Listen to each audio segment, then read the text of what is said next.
सपने वो नहीं जो आप रात को सोने के बाद देखते हैं, सपने वो होते हैं जो रातों की नींद उड़ा देते हैं। हेलो एवरीवन, मैं AR चौहान आपके अपने अगस्ता क्लास प्लेटफॉर्म पे स्वागत करता हूं। आज हम लोग वर्दी वाली सीरीज का ये 5वां सेशन है। आप लोगों ने अगर पहले की सीरीज नहीं देखी है तो आप मेरे प्लेलिस्ट चैनल में जाइए और आप स्टार्टिंग से चारों सीरीज को देखिए। जो आपका वर्दी पहनने का जो सपना है वो पूरा करने में सहायक होगा। तो हम लोग बिना समय गवाए हुए सेशन की शुरुआत करते हैं। चलिए देखते हैं पहला क्वेश्चन।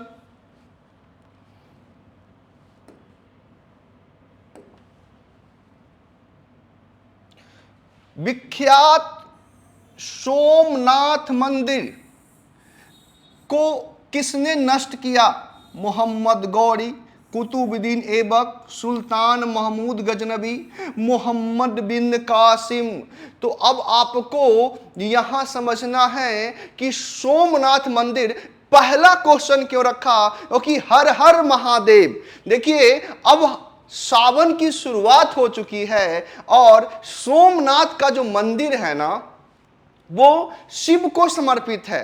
और अभी वर्तमान में बात करेंगे सोमनाथ मंदिर जो गुजरात में है, उसके ट्रस्ट के अध्यक्ष कौन है? तो नरेंद्र दामोदर दास मोदी, यानी कि अपने देश के प्रधानमंत्री। तो हम लोगों ने शुरुआती क्वेश्चन रखा, क्या प्रश्न किया? विख्यात सोमनाथ का मंदिर किसने नष्ट किया था? तो याद रखना है एक व्यक्ति का नाम है महमूद गजनबी। कौन है? महमूद गजनबी। तो ये जो आप पहले आंसर को मिलाएंगे, मैंने आपको पहले बता रखा है कि जो क्लासेस है वो TDR कॉन्सेप्ट को फॉलो करती है, यानी कि आप टेस्ट भी दे रहे हैं, साथ में डिस्कशन भी करेंगे और साथ में आपका रिवीजन भी होगा।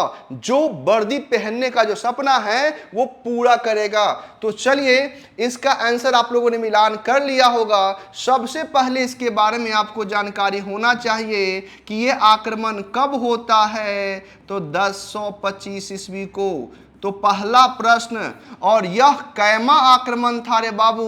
तो याद रखना है 16वां आक्रमण। कैमा आक्रमण था? 16वां आक्रमण। ठीक है। ये जो सोमनाथ का मंदिर दिख रहा है, प्रश्न कहेगा ये किस देवता को समर्पित है? तो हर हर महादेव, है ना, शिव भगवान को समर्पित है। और यह किस राज्य में है?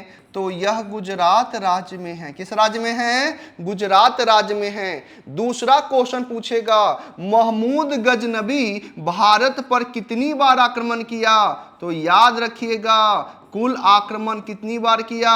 17 बार, जिसमें से 16वां आक्रमण कौन था? सोमनाथ का मंदिर। याद रखना है 17वां आक्रमण जो था वो जाटों के विरुद्ध था। किसके विरुद्ध था? जाटों के विरुद्ध था। तो याद रखना है कि 1025 में सोमनाथ के मंदिर पर आक्रमण करने वाला कौन है? महमूद गजनबी। और कैमा आक्रमण था? 16वां आक्रमण था, है ना। चलिए बढ़ते हैं आगे। नेक्स्ट क्वेश्चन आप लोगों ने पहले से पढ़ रखा होगा, कुतुब मीनार का निर्माण किसने पूरा करवाया?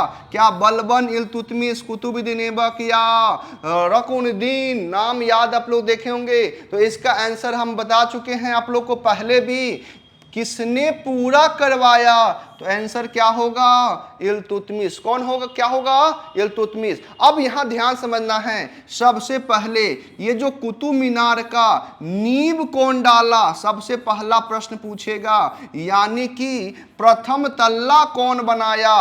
प्रथम तल कौन बनाया? तो याद रखना है प्रथम तल बनाने वाले हैं कुतुबुद्दीन ऐबक। कौन आए थे?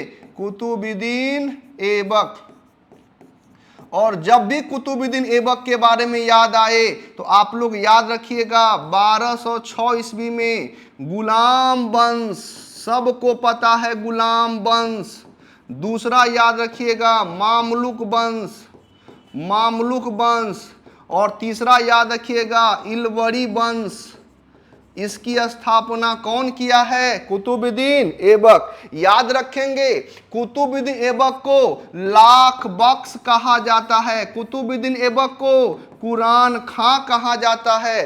तो आपको इनके बारे में भी बहुत कुछ जानकारियां रखना है। साथ में याद रखिएगा 2.5 दिन का झोपड़ा क्या है रे बाबू? याद रखना है 2.5 दिन का झोपड़ा, 2.5 दिन का झोपड़ा, 2.5 दिन का झोपड़ा याद रखना है। किसने बनवाया? कुतुबुद्दीन ऐबक। और क्या है ये मस्जिद है। क्या है? मस्जिद है। तो यहां से इस प्रश्न का आंसर मिला होगा। तीसरा प्रश्न याद रखिएगा, ये जो इल्तुतमिश है ना, कुतुब मीनार का कुल कितने? 2, 3 और 4, यानी कि 2, 3 और 4 तल्ले बनवाए। और याद रखना है बिजली गिरने के कारण, किसे गिरने के कारण? फिरोज शाह तुगलक। याद रखिएगा, फिरोज शाह तुगलक ने 5वीं मंजिल भी बनाई। तो आपसे प्रश्न करेगा, ध्यान से समझना है, कुतुब मीनार के निर्माण में कुल कितने शासक शामिल हुए रे बाबू? तो सबसे पहले नींव कौन डाला? कुतुबुद्दीन ऐबक। दूसरा, पूरा करवाया किसने?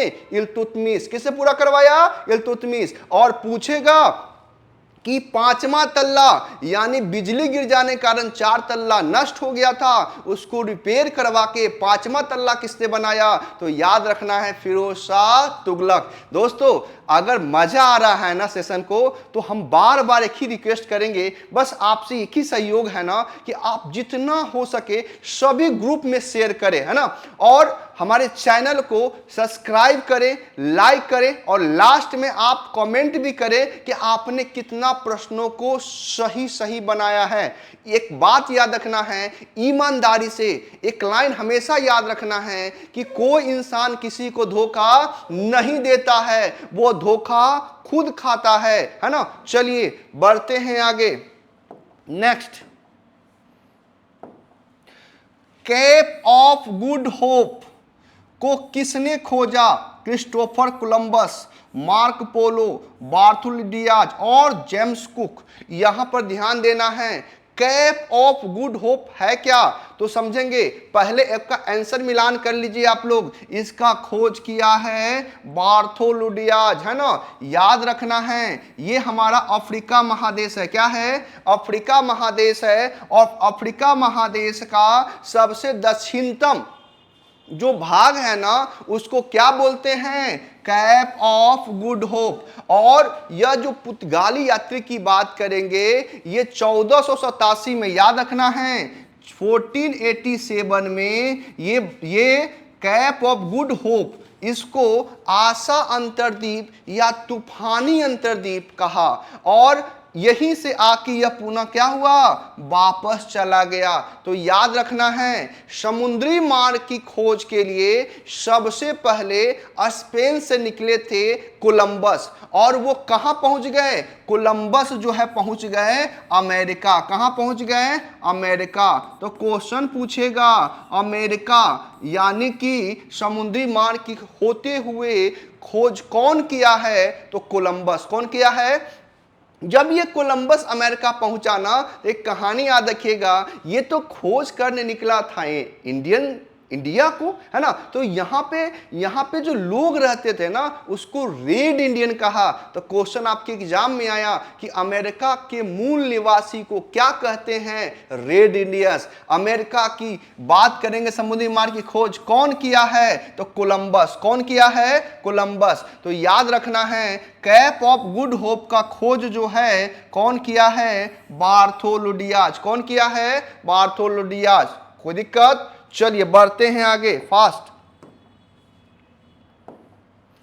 सिराजुद्दौला की हार डैश किस युद्ध में हुई थी? बक्सर, बांडीवास, पलासी, इनमें से कोई नहीं। तो याद रखना है, सबसे पहले महत्वपूर्ण प्रश्न बार बार आपके एग्जामिनेशन में पूछा, और ध्यान रखना है ये जो प्रश्नों की श्रृंखलाएं है ना, इतना महत्वपूर्ण है। कोई बच्चों को ये लग सकता है कि बहुत ही इजी प्रश्न है। तो देखिए, एक बात कहते हैं, इजी हर प्रश्न आपको तभी लगेगा जब आप रहेंगे बिजी। तो कोई भी एग्जामिनेशन का प्रश्न आपको इजी तभी लग सकता है जब रहेंगे बिजी। कॉन्सेप्ट को हमेशा याद रखना है ना। तो चलिए देखते हैं कि सिराजुद्दौला को किस युद्ध में जो है हार हुई थी। तो वो युद्ध कौन सा है? पलासी का युद्ध। और ये जो पलासी है ना, बंगाल के नदिया जिले, याद रखना है। आज जो बंगाल है ना, बंगाल में एक नदिया जिले है, उसी के पास में ये क्या हुआ था? ये युद्ध हुआ था। और कहा जाता है ना कि सिराजुद्दौला का सेनापति ही, सिराजुद्दौला का सेनापति जो है मीर जाफर जो है, अंग्रेज से जाके क्या हो जाते हैं? मिल जाते हैं। तो कितना दुख की बात होती है, कभी कभी तो सेनापति भी होते हैं, वो क्या होते हैं? विरोध में जाके क्या होते हैं? मिल जाते हैं। और यह जो युद्ध होता है पलासी का युद्ध, क्या होता है? पलासी का युद्ध। ठीक है, याद रखना है, पलासी का युद्ध कब होता है रे बाबू? तो याद रखना है 1757 को। कब होता है? 1757 को। किसके किसके बीच होता है रे बाबू? तो सिराजुद्दौला और अंग्रेज के तरफ से होता है रॉबर्ट क्लाइव। कौन होता है? Robert Clive. और इसको जो है स्वर्ग से उतरा हुआ, स्वर्ग से उतरा हुआ सेनानायक कहा गया। स्वर्ग से उतरा हुआ सेनानायक कहा गया रे बाबू। तो स्वर्ग से उतरा हुआ सेनानायक किसे कहा गया? रॉबर्ट क्लाइव को। और याद रखना है, इसी ने ही 1765 में बंगाल में लगा दिया रे बाबू द्वैध शासन। और ये द्वैध शासन किसने लगाया? तो रॉबर्ट क्लाइव। कौन लगाया? याद रखना है, बंगाल के पहला गवर्नर का नाम क्या था? तो याद रखिएगा, बंगाल के पहला गवर्नर का नाम क्या है? बंगाल का प्रथम गवर्नर, उसका नाम है रे बाबू रॉबर्ट क्लाइव। कौन है? यहां ध्यान से समझें, प्रश्नों को जब आप लिंक करने का शुरुआत कर देंगे ना, तो जो समान अध्ययन का जो श्रृंखलाएं होती है ना, वो लिंक करने के बाद आप लंबे समय तक उसको क्या कर सकते हैं? याद कर सकते हैं। तो ये सीरीज ही है, टेस्ट, डिस्कशन एंड रिवीजन। तो हम लोग इस प्रोसेस के थ्रू जो है वर्दी का जो सपना है वो क्या करेंगे? पूरा करेंगे। तो चलिए, इसका आंसर मिल चुका होगा आप लोग को। कौन सा हो जाएगा? पलासी, है ना। आगे बढ़ते हैं। नेक्स्ट, भारत में अंग्रेजी शिक्षा शुरू की थी Lord Macaulay, Lord Dalhousie, Lord Curzon, Jawaharlal Nehru. तो भारत में अंग्रेजी शिक्षा कौन बाबू किए थे? तो यहां पर आपको प्रश्न दिख रहा होगा, पहले इसका आंसर मिलान कर लीजिए। क्या होगा? Lord Macaulay. क्या होगा? Lord Macaulay. याद रखना है कि लॉर्ड मैकेले का ही शिक्षा नीति भारत में क्या हुआ है? लागू हुआ है। आज हम लोग अक्सर जब भी गांव में जाते हैं और कोई बच्चे अगर इंग्लिश में बात करते हुए दिख जाते हैं, तो गांव में जो चाचा है, ताऊ है, फूफा है, मौसा है ना, वो क्या बोलते हैं? अंग्रेज चले गए इसको छोड़कर। तो देखिए, ये जो अंग्रेजी है ना, बहुत सारे बिहारियों को जो है ना, ये अंग्रेजी से बहुत डर लगता है ना। क्यों? क्योंकि वो बचपन से हम लोग को जो है ना, जो बिहार में देखा जाएगा ना, तो इंग्लिश के पीछे रुझान बच्चों का बहुत कम दिखाई देता है। ऐसा बिल्कुल नहीं है। जैसा कि हाल में आप लोगों ने बिहार के शिक्षा मंत्री का बयान देखते हैं ना, ऐसा बिल्कुल नहीं है। हमारे बिहार में आर्यभट्ट, पता होगा, गणितज्ञ है ना, गणितज्ञ आर्यभट्ट है ना, बिहार में जन्मे हैं। तो ऐसा कुछ भी नहीं है। हमारे बिहार की बहनें देखिए यूपीएससी टॉप करती हैं, बिहार का नाम रोशन करती हैं, और हम लोग बिहार में, बिहार पुलिस में जो वर्दी का सपना है ना, वो भी हम लोग जो है लेके दिखाएंगे, है ना। चलिए बढ़ते हैं आगे। इसके बारे में याद रखिएगा, अंग्रेजी शिक्षा की शुरुआत कौन किया है? Lord Macaulay. और याद रखना है, अंग्रेजी शिक्षा का जनक पूछेगा तो लियोनन कार्टिस। कौन है? लियोनन कार्टिस। चलिए आगे बढ़ते हैं। निम्नलिखित में से भारत में से कौन सी नदी ज्वार नदमुख बनाती है? कावेरी, ताप्ती, गोदावरी, महानदी। बनाएंगे फर्स्ट। पहले इसका आंसर हम लोग मिलान कर लेते हैं। इसका आंसर क्या होगा? ताप्ती। थोड़ा सा हम लोग मैप देखते हैं। आप लोग देखिएगा, अगर ये हमारा प्यारा भारत है तो ऊपर में क्या है? नॉर्थ, नीचे में क्या है? साउथ, ईस्ट, और क्या है? वेस्ट। अब यहां ध्यान देंगे, ये जो हमारा याद रखना है कि ये हमारा क्या है? अरब सागर। क्या है? अरब सागर। और इधर क्या है? बंगाल की खाड़ी। बंगाल की खाड़ी, ठीक है, बंगाल की खाड़ी। अब यहां ध्यान रखिएगा बाबू, ठीक है। देखिए, जो अरब सागर में नदियां अपना मुहाना बनाती है, समांतर अधिकांश नदियां जो है एस्चुरी बनाती है। क्या बनाती है? एस्चुरी बनाती है, जिसको आप लोग क्या बोलते हैं? ज्वार नदमुख। क्या बोलते हैं? तो याद रखना है, पहले एक नदी का नाम जरूर याद रखिएगा। वो नदी है आपका, वो नदी है नर्मदा नदी। कौन सा नदी?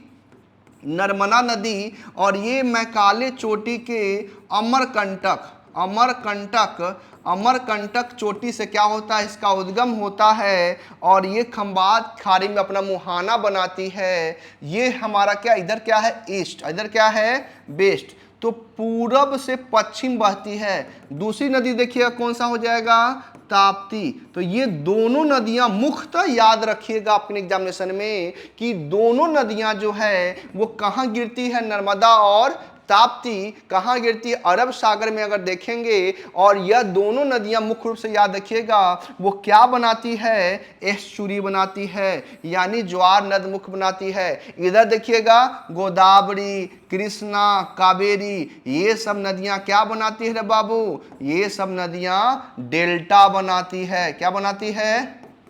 तो याद रखना है, गोदावरी, तीन नदी का नाम एकदम याद रखिएगा। गोदावरी, दूसरा याद रखिएगा कृष्णा और कावेरी। क्रम से याद रखिएगा रे बाबू। ये तीनों नदियां क्या बनाती है? डेल्टा बनाती है, यानी कि बंगाल की खाड़ी में गिरने वाली नदियां क्या बनाती है? डेल्टा। और अरब सागर में गिरने वाली नदियां क्या बनाती है? क्या बनाती है? ज्वार नदमुख। तो आंसर क्या हो जाएगा आपका? ये आंसर क्या हो जाएगा? अब कावेरी भी है, गोदावरी भी है, अगर महानदी भी बोला तो ये भी क्या बनाती है? ये भी बनाती है आपका डेल्टा। क्या बनाती है? और आप लोग को महानदी के बारे में बताए थे, हमेशा रिकॉल करिएगा। महानदी पर है बाबू भारत में सबसे लंबा बांध। कौन सा है? हीराकुंड बांध। भारत का सबसे लंबा बांध है ना, 4801 मीटर लंबा महानदी किस राज्य में रे बाबू? ओडिशा में। किस राज्य में? ओडिशा में, है ना। तो स्क्रीनशॉट अगर लेना है तो स्क्रीनशॉट ले लीजिए, है ना। चलिए बढ़ते हैं आगे। क्वेश्चन, ब्रह्मपुत्र नदी कहां से गुजरती है? तिब्बत, हिंदुस्तान और बांग्लादेश। तिब्बत, हिंदुस्तान, हिंदुस्तान और बांग्लादेश, और सिर्फ हिंदुस्तान। हिंदुस्तान सुन के ना आप लोग को सबसे पहले याद रखना है, ये जो हमारा प्यारा भारत है ना, इस प्यारा भारत को 5 नामों से जानते। कितने नामों जानते हैं? 5 नामों से जानते हैं। और आपको बिहारी होने का गर्व इसलिए भी होगा क्योंकि अपना जो प्यारा भारत है ना, ये प्यारा भारत का नाम अगर देखिएगा ना, 5 नाम, वो अपने बिहार के नाम पर ही दिखाई देगा। कैसे? कैसे गुरुजी? तो बी से होता है भारत। क्या होता है?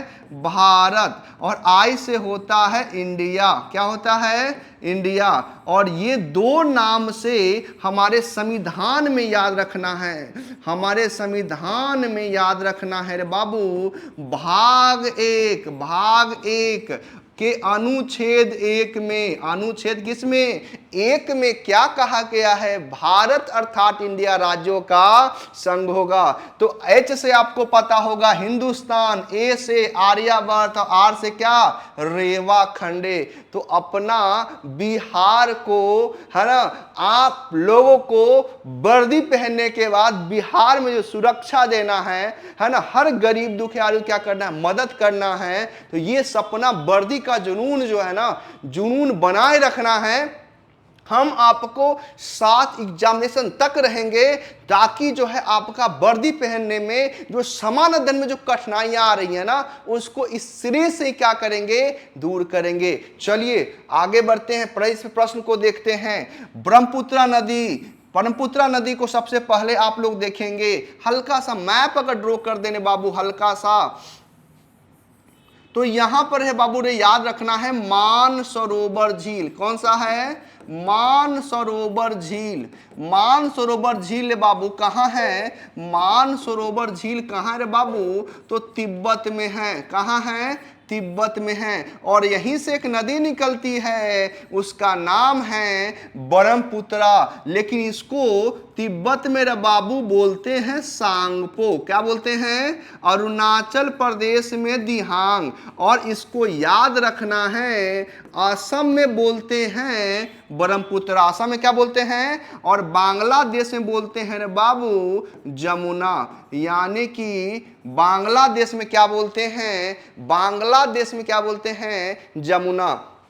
तो पहले तो ब्रह्मपुत्रा का उद्गम कहाँ होता है बाबू? मानसरोवर झील। तिब्बत में क्या कहते हैं? सांगपो। अरुणाचल प्रदेश में क्या कहते दी? हाँ। असम में क्या बोलते हैं? ब्रह्मपुत्रा। और बांग्लादेश में क्या कहते हैं? जमुना। याद रखना है, यहीं पर आपको आके गंगा आके मिलती है, और ये गंगा को क्या कहा जाता है? पद्मा। और यही जो है संयुक्त जलधारा आगे मेघना मिलती है, और मेघना के नाम से गंगा ब्रह्मपुत्रा का जो डेल्टा होता है ना, वो विश्व का सबसे बड़ा डेल्टा की बात करेंगे। विश्व का सबसे बड़ा डेल्टा गंगा ब्रह्मपुत्र डेल्टा, इसे सुंदरबन के डेल्टा के नाम से जानते हैं। तो यहां पर आपको होगा, पता चल गया होगा कि पहला तो तिब्बत है, दूसरा अपना भारत है, और तीसरा कौन सा? तो पहला तिब्बत रे बाबू, दूसरा हिंदुस्तान, तीसरा तो तिब्बत में रे बाबू बता दिए रे बाबू सांगपो। क्या बोला गया? सांगपो। हिंदुस्तान में अरुणाचल प्रदेश में दिहांग, और असम में रे बाबू क्या बोला गया? ब्रह्मपुत्रा। और बांग्लादेश में क्या बोला गया रे बाबू? जमुना, है ना। तो याद रखना है। एक और बात जमुना से याद रखिएगा, जमुना लाल बजाज, ये गांधी जी के 5वें पुत्र के रूप में उपाधि मिला हुआ है। तो एक है जमुना और एक है जमुना। और अभी आप लोग एक नया फल आया है जामुन, तो कंफ्यूजन नहीं होना है। एक है जामुन जो आप लोग खाते हैं और जानते हैं बहुत ही फायदेमंद का फल है वो, है ना। और एक है कौन? एक है जामुन और एक है जमुना, दोनों में कंफ्यूजन नहीं होना है। और एक है गांधी जी के 5वें पुत्र, तो जमुना लाल बजाज, है ना। तो चलिए यहां पर आंसर क्या हो जाएगा? तिब्बत, हिंदुस्तान और बांग्लादेश। आगे बढ़ते हैं बाबू। नेक्स्ट, लोथल किस नदी के निकट है? सतलुज, घग्गर, रावी और भोगरा। बहुत बार एग्जाम में और हाल में दरोगा में भी पूछा रे मेरे भाई। तो बिहार पुलिस में क्या नहीं पूछेगा? बिहार पुलिस में भी कॉन्सेप्चुअल क्वेश्चन आते हैं। तो आप लोग को पता होना चाहिए कि हड़प्पा कालीन एक स्थल है ना। हड़प्पा कालीन स्थल कौन सा है? लोथल। और ये किस नदी किनारे है रे बाबू? तो एग्जाम में सबसे पहले मिला लीजिए, किस नदी किनारे है? तो भोगवा नदी किनारे है। कौन सी नदी किनारे है? भोगवा नदी किनारे है। बहुत बार बच्चा एग्जाम में खा जाता है गच्चा। क्वेश्चन पूछेगा हड़प्पा किस नदी किनारे है, कैसे याद रहे गुरुजी? यहाँ पर रॉ लग रहा है ना, तो याद रखिएगा हड़प्पा रॉ राबी, हड़प्पा राबी। अब मोहनजोदड़ो तो सिंधु, याद रखना है मोहनजोदड़ो रे बाबू सिंधु। तो देखिए जब भी आपको क्वेश्चन में याद करने के बाद कंफ्यूजन होना तो दोनों को याद मत रखिए, एक को याद रखिए। कैसे याद रहेगा? हर राबी, है ना, हर हर महादेव नहीं करना चालू कर देना, हर हरप्पा राबी। कोई दिक्कत है? तो रॉ से आपको यहां पर लिंक हो जाएगा। और मोहनजोदड़ो मतलब कहाँ? सिंधु। और यहाँ लोथल बाबू जो है, और ये जो है हड़प्पा का। अब बात करेंगे ना, यहाँ बंदरगाह भी था। क्या था? बंदरगाह भी था, है ना। तो याद रखना है लोथल किस नदी किनारे बाबू? भोगवा नदी किनारे। चलिए आगे बढ़ते हैं। Dudhwa national park, Dudhwa national park कहाँ स्थित है रे बाबू? बिहार में, मध्य प्रदेश में, उत्तर प्रदेश में, झारखंड में। तो याद कैसे रहेगा गुरुजी? तो अपने भारत में अगर बात करेंगे सर्वाधिक जनसंख्या किस राज्य का है, तो राज्य है यूपी। क्या है? और वहां पर जो है याद रखिएगा सर्वाधिक दूध का भी उत्पादन होता है। और यूपी की खासियत सबसे बड़ी बात है, बाबा बुलडोजर को तो आप लोगों ने तो पहचान ही लिया होगा, योगी आदित्यनाथ, है ना, यूपी के सीएम। योगी आदित्यनाथ आपके एग्जाम में आएगा। यूपी के सीएम जो है ना कौन है बाबू?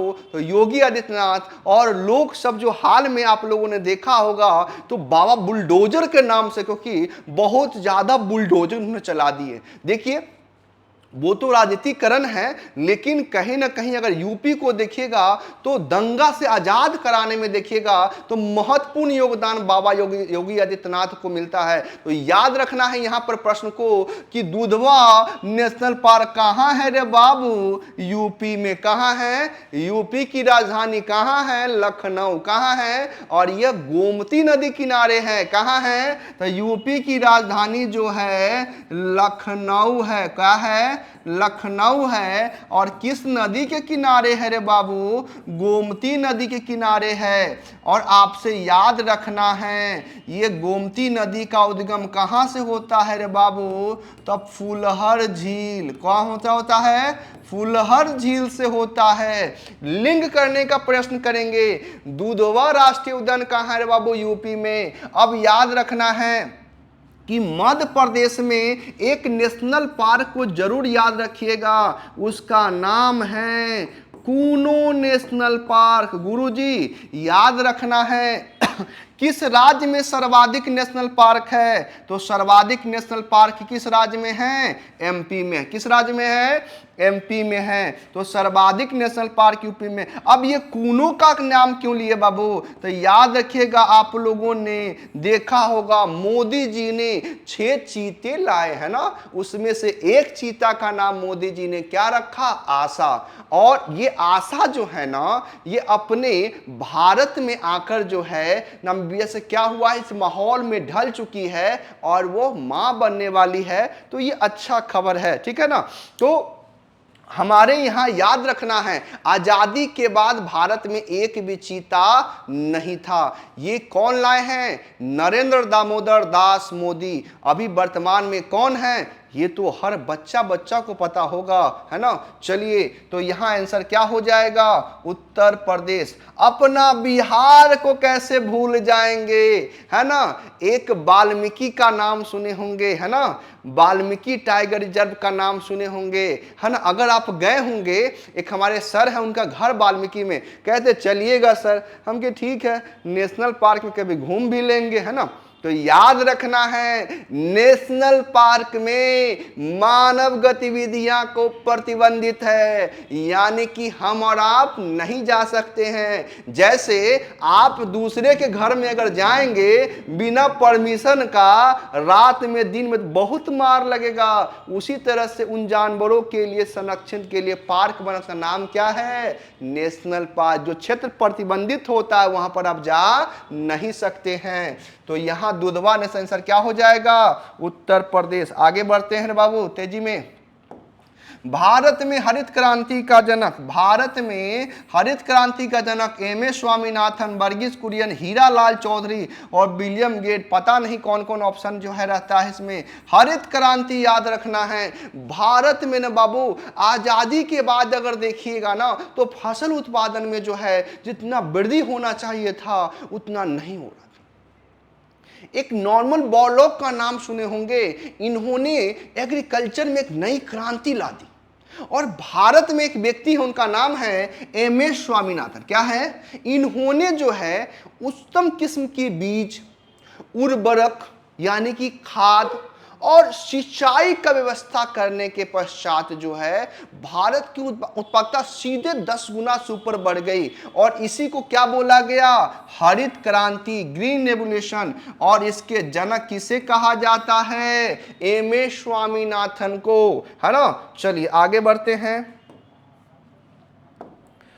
बहुत ही प्यारा प्रश्न। उच्च न्यायालय के न्यायाधीशों की नियुक्ति कौन करता है? राष्ट्रपति, राज्यपाल, मुख्य न्यायाधीश या उच्च न्यायालय के मुख्य न्यायाधीश? तो सबसे पहले समझना बाबू, इसका आंसर मिलान कर लेंगे। देखिए तो हाई कोर्ट हो रे बाबू या सुप्रीम कोर्ट हो, इसके न्यायाधीश की नियुक्ति कौन करते हैं? तो याद रखना है हाई कोर्ट हो या बाबू रे हाई कोर्ट हो या सुप्रीम कोर्ट हो, उसके मुख्य न्यायाधीश हो या अन्य न्यायाधीश हो, सबकी नियुक्ति कौन करते हैं? राष्ट्रपति। सबसे पहले याद रखिएगा सुप्रीम कोर्ट सबसे ऊपर में क्या है? और भारत में कितने सुप्रीम कोर्ट हैं? तो एक ही है। कहाँ है? दिल्ली में स्थित है। और बात करेंगे हाई कोर्ट, कितने हैं रे बाबू? 25। कितने हैं? याद रखना है भारत में राज्य है 28। राज्य कितने हैं? 28। और केंद्र शासित प्रदेश है 8। 28 और 8 को जब ऐड करेंगे तो हो जाएगा 36। लेकिन भारत में कितने हाई कोर्ट हैं? कितने हाई कोर्ट है? 25। और 25वां हाई कोर्ट अभी नवीनतम अमरावती का बना है। कोई दिक्कत नहीं है। तो यहां पर याद रखना है कौन नियुक्ति करते हैं? कौन करते हैं? राष्ट्रपति। कौन करते हैं? राष्ट्रपति। चलिए आगे बढ़ते हैं। अब फिर आ गया भारत में सीएजी का नियुक्ति कौन करता है? प्रधानमंत्री, राष्ट्रपति, राज्यपाल या उपराष्ट्रपति? चलिए प्रश्न को समझेंगे। पहले इसका आंसर देख लेते हैं। कौन करते हैं? राष्ट्रपति। सीएजी के बारे में याद रखिएगा। सीएजी के बारे में सबसे पहले याद रखिएगा ये हमारे संविधान के किस भाग यानी पार्ट में चर्चा मिलता है? 5। और आर्टिकल की बात करेंगे रे बाबू तो 148। कितना में? 148। इनका कार्य क्या होता है रे बाबू? तो याद रखना है इनका कार्य होता है जो केंद्र सरकार है और राज्य सरकार है, आय और व्यय का लेखा भी करेंगे रे बाबू। क्या करेंगे? लेखा भी करेंगे। और हम लोग अपने बिहारी भाषा में कहते हैं उसको जोखा भी करेंगे, यानी कि जांचेंगे भी। कौन काम करते हैं? सीएजी। कौन काम करते हैं? सीएजी। और इनके बारे में इंपॉर्टेंट याद रखिएगा कि इनका जो कार्यकाल कितने वर्षों का होता है? 6 वर्ष या 65 वर्ष जो पहले हो। अब बहुत सारे बच्चे समझेंगे ये क्या बोल दिए सर, कौन होगा? तो 6 वर्ष। अगर बाबू रे 50 वर्ष में तुम बन गए तो पूरा कितना वर्ष तक रहोगे? 6 वर्ष। लेकिन अगर गलती से तुम 64 वर्ष में बने तो कितने वर्ष रहोगे? मात्र 1 वर्ष। तो 6 वर्ष या 65 वर्ष जो भी पहले रहे। तो याद रखना है किस में आ गया? 148 और भाग कितना? 5। नेक्स्ट, मंत्रिपरिषद लोकसभा के प्रति सामूहिक रूप से उत्तरदायी होगा। वर्णन 75 के 1, 2, 3 और 4। बिहार पुलिस दरोगा एसएससी कोई ऐसा एग्जाम नहीं बीपीएससी में प्रश्न को पूछा नहीं गया है। तो एकदम दिमाग में छाप लीजिए प्रश्न को, है ना। दिमाग में छाप लीजिए कि मंत्रिपरिषद जो है सामूहिक रूप से किसके प्रति जवाबदेह होती है? तो याद रखना है लोकसभा के प्रति। पहला प्रश्न तो यही बनता है किसके प्रति प्रति? अगर यही पूछे व्यक्तिगत रूप से पूछा जाएगा तो याद रखना है राष्ट्रपति के प्रति। किसके प्रति? राष्ट्रपति के प्रति। तो अगर बात करेंगे कि मंत्रिपरिषद सामूहिक रूप से रे बाबू लोकसभा के प्रति और व्यक्तिगत रूप से रे बाबू तो याद रखना है राष्ट्रपति के प्रति क्या होता है? उत्तरदायी होता। क्या होता है? पढ़ा रहे थे एक बच्चे ने, बहुत अच्छा एग्जाम्पल दिया, हम लोग भी आपको एग्जाम्पल के रूप में उस बच्चे का हम देना चाहेंगे। देखिए, जब कोई लड़की का शादी होता है ना, तो जब वो ससुराल जाती है ना, तो व्यक्तिगत रूप से वो अपने पति को जानती है। किसको जानती है? पति को जानती है। लेकिन सामूहिक रूप से सास, ससुर, ननद, देवर, है ना, जो भी है, भौजाई, सबको वो समझती है। तो सामूहिक रूप से लोकसभा यानी सभी के प्रति और व्यक्तिगत रूप से अपने पति के प्रति। तो आप इसको कोरिलेट कर सकते हैं। अच्छा लगा था, मैंने भी आपको बता दिया। फिलहाल आप लोग देखेंगे किस में है रे बाबू? तो 75 के 3 में, और एक में है रे बाबू, याद रखना है पीएम की नियुक्ति। और पीएम का याद रखना है निर्वाचन नहीं होता है, क्या होता है? और नियुक्ति कौन करते हैं? तो नियुक्ति करते हैं राष्ट्रपति। चलिए मिलते हैं। 2 क्वेश्चन और है, देख लेते हैं। भारत के संविधान के मूल कर्तव्यों को सम्मिलित करने की सिफारिश सोन समिति, राजेंद्र सच्चर रंगराजा समिति या देवराज समिति। आप लोगों ने अगर पिछले सीरीज में देखा होगा तो इसमें अच्छे से एक्सप्लेन किए थे। याद कीजिए कि मूल संविधान में प्रश्न करेगा कि मूल संविधान में रे बाबू कितने फंडामेंटल ड्यूटी थे? तो कहेंगे कुछ भी नहीं, एक भी नहीं थे। तो याद रखना है गुरुजी, तो ये कहाँ से पढ़ा रहे हैं? तो 42वां संविधान संशोधन 1976 में क्या किया गया? सरदार स्वर्ण सिंह समिति के द्वारा कुल कितने जोड़े गए? 10। कुल कितने जोड़े गए? 10। और याद रखना है 86वां संविधान संशोधन 2002 में 11वां फंडामेंटल ड्यूटी को क्या किया गया? जोड़ा गया। तो आंसर क्या होगा? सरदार स्वर्ण सिंह समिति के दस्ता में क्या जोड़े गए? अब याद रखना है किस भाग में है रे बाबू? तो भाग 4 के का अनुच्छेद कितना है रे बाबू? याद रखना है 51 के क। बोलिए कोई दिक्कत समझ में आ रहा है? हम बार बार एक ही बात कहेंगे, ये मेरा 5वां सीरीज बाबू आ चुका है। आप प्ले लिस्ट में जाइए और पूरा 1 से लेके 5 सीरीज को देखिए, बहुत ही फायदेमंद होने वाला है। हर एक प्रश्न बवाल है, एक भी प्रश्न ऐसा नहीं रखे हैं जो आपकी एग्जामिनेशन में नहीं आया है, और सब एग्जामिनेशन में आने की संभावना भी बना हुआ है। तो मोस्ट इंपॉर्टेंट कलेक्शन करके ला रहे हैं, इतना मेहनत कर रहे हैं, थोड़ा आप भी मेहनत कीजिए। वर्दी पहनने का जो सपना है, और जब वर्दी पहन के आएंगे ना, जिस दिन आपके सर पर वर्दी पहना हुआ देखेंगे, इतना खुशी, आपसे कम खुशी मुझे भी नहीं मिलेगी। तो दोस्तों थोड़ा सहयोग करें, जितना हो सकता है ना, जितना हो सकता है सभी दोस्तों को बताएं कि एकमात्र अगस्ता क्लास का चैनल जो बिहार के धरती से आपको जो है मुफ्त शिक्षा दे रहा है। हर बच्चे का अधिकार है ना, और अपने सपने को साकार करने का। तो चलिए नेक्स्ट क्वेश्चन देखते हैं, लास्ट क्वेश्चन। शराबबंदी संविधान, देखिए ना, यहां पर यूज कर दिया है धारा। यहां पर क्या यूज कर दिया है? धारा। ठीक है, यहां पर क्या यूज कर दिया है? धारा। लेकिन होना क्या चाहिए रे बाबू? होना चाहिए था अनुच्छेद। देखिए धारा अनुच्छेद में बाबू रे अंतर होता है। क्या होता है? धारा अनुच्छेद में क्या होता है? अंतर होता है, ध्यान रखना है। तो यहाँ पर रे बाबू क्या होना चाहिए? अनुच्छेद। तो किस अनुच्छेद में चर्चा मिलता है रे बाबू? ध्यान दीजिएगा, ध्यान दीजिएगा, किस अनुच्छेद में चर्चा मिलता है? तो याद रखना है शराबबंदी। देखिए अपने बिहार में ना शराब क्या है? बंद है। मद निषेध क्या है? बंद है। ये हमारे मुख्यमंत्री, आपके मुख्यमंत्री, हमारे मुख्यमंत्री के द्वारा जो किया गया सराहनीय काम है, बहुत अच्छा कार्य है।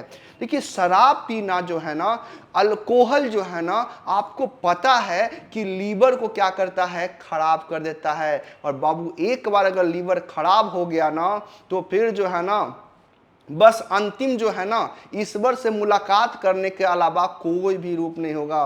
तो इसीलिए जो भी आस पास में अगर दिखे तो आप लोग भी जब ड्यूटी करेंगे ना, तो वर्दी पहन के लोगों को सलाह भी देंगे कि ये सब क्या है, गलत है। और बिहार में तो आपका ऑलरेडी क्या है, शराब बंद है। तो शराब ऐसे भी तो याद रखना है किस आर्टिकल के तहत रे बाबू, तो याद रखना है 47। क्या है, 47। तो गुरुजी ये 37 क्या कहता है, तो याद रखना है डीपीएसपी न्यायालय में परिवर्तनीय नहीं है। इसके खिलाफ आप कोर्ट में नहीं जा सकते हैं कि दारू पीना मेरा फंडामेंटल राइट्स है, हमको दिया जाए। ये नीतीश कुमार जी जो है गलत कानून लाए हैं, तो आप ऐसा नहीं कर सकते हैं। क्यों नहीं, क्योंकि यहां पर कहा न्यायालय में परिवर्तनीय, डीपीएसपी न्यायालय में परिवर्तनीय नहीं है। 50 कहता है बाबू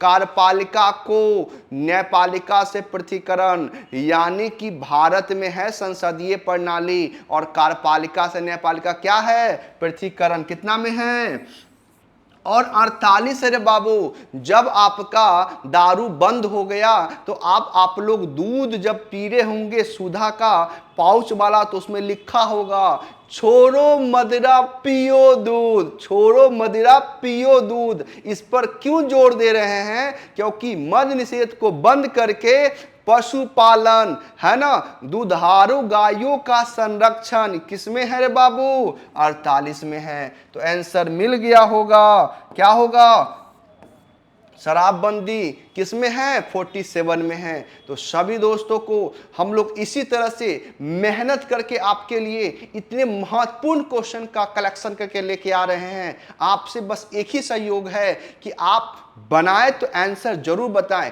देखिए अगर आप मेहनत करेंगे, वर्दी का सपना पूरा होगा, तो हमें भी खुशी मिलेगी। तो दोस्तों चैनल को लाइक करेंगे, सब्सक्राइब करेंगे, और पूरा कंप्लीट हो चुका है, आप कमेंट भी करेंगे। मिलते हैं अगले वीडियो में।